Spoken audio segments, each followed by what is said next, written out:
Good evening, good afternoon, good morning, whatever it may be. Thanks again for tuning in to Mr. Glenn. What we're going to cover now is the greatest common factor of polynomials. And so what we have here are three different terms, and we're going to find out what the greatest common factor is of each term. Okay, so when I look at 24n to the 5th, n to the 9th, n to the 3rd, we're going to find out what the greatest common factors are. But we're first going to look at the 24, the 8, and the 16, because those are our coefficients. And we're going to find out what the greatest common factor are for those. So what I would do first is to make a t-chart if you don't know your factors.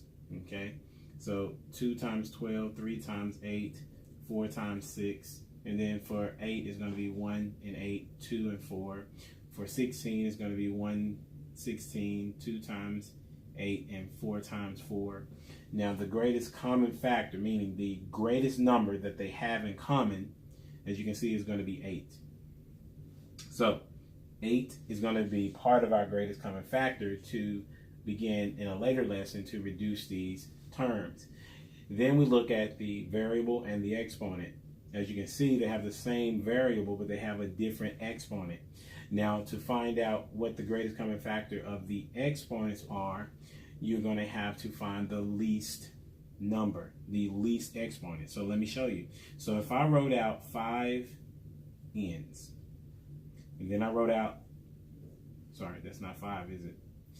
Okay, that's 5. Now then I wrote out 9 n's, and then I wrote out 3 n's.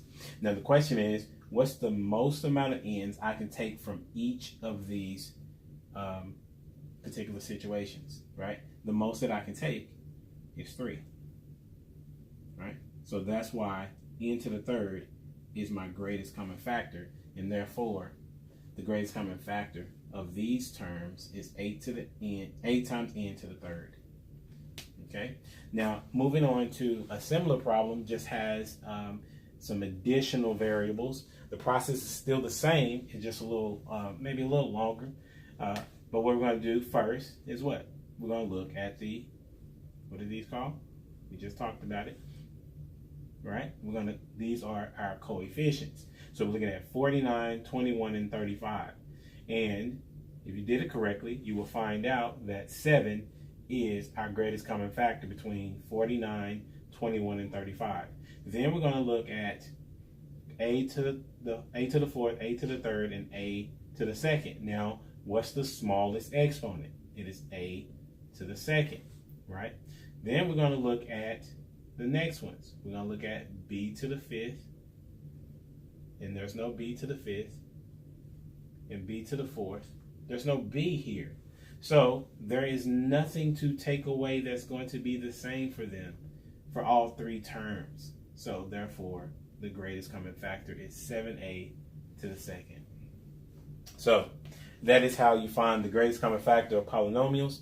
Thanks again for tuning in to Mr. Glenn. Hopefully you have a great day and nice learning. If you have any comments or questions, leave them in the box, and then in the comment box. And if you would like to subscribe, please do.